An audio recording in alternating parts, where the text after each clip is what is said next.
ka-farmers! Hello mga ka-farmers! Hello mga ka-farmers! Hello mga ka-farmers! Hello mga ka-farmers! Hello mga ka-farmers! Hello mga ka-farmers!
Dahil walang tigil ang pag-ulan dito sa Nueva Ecija, ay hindi na namin talaga na-control yung tubig na pumapasok dun sa ating mga cage.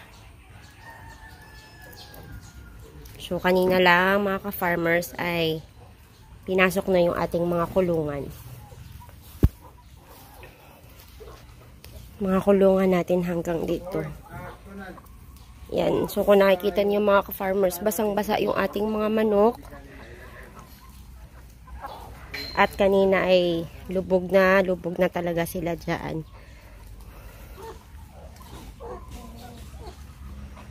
Yan. So, hanggang dun yan mga ka-farmers. Na basang-basa sila talaga.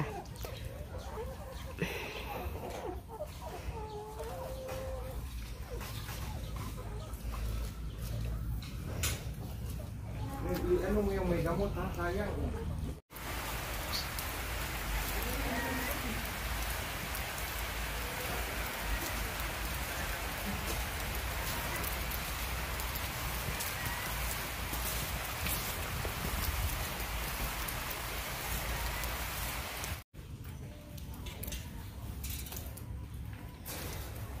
Basang-basa yung mga ipa natin.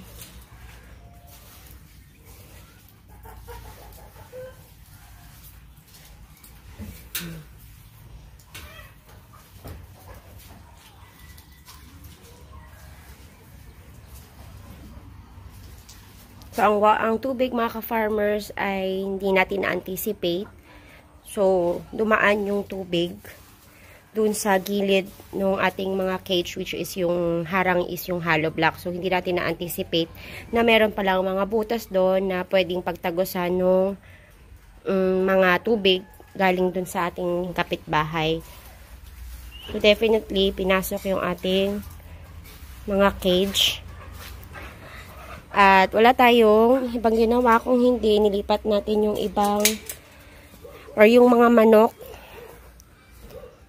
na nandito sa mga cage na to. So, ginawan muna natin sila ng paraan na mai-transfer dun sa ibang mga cage.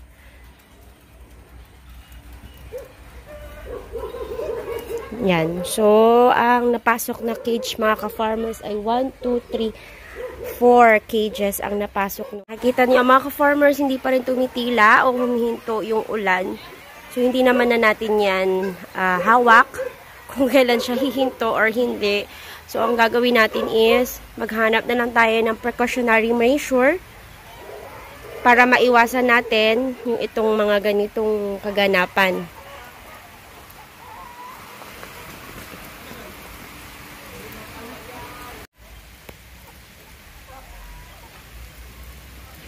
Mga ka-farmers, hindi pa talaga tumitigil yung ulan dito at ang kinakabahala natin is wag naman sana na mapasok yung lahat ng cages natin dito dahil hindi natin alam kung saan namin i-replace yung ibang mga manok natin kung mapasok pa yung mga ibang cages ng tubig. So sana hindi na lumakas ulit yung ulan para hindi na tayo bahain dito. So, yan na mga ka-farmers, yung sinasabi natin na sa pagpa-farming ay hindi talaga or wala talagang perfect. So, kailangan nating matuto or kailangan talaga nating may maranasan na mga ganitong instances para at least sa mga susunod na mangyayari ito, ay alam na natin kung paano yung mga countermeasure na gagawin natin.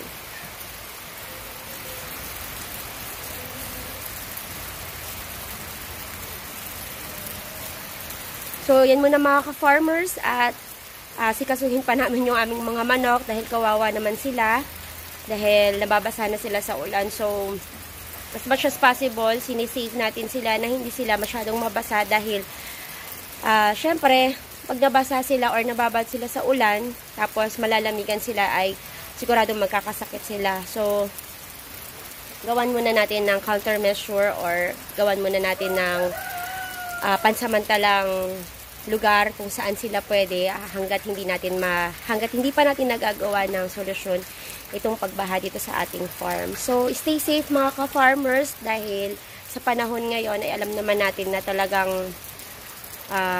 hindi na natin maiiwasan yung ganitong season na tag-ulan dito sa ating lugar. So, stay safe mga ka-farmers.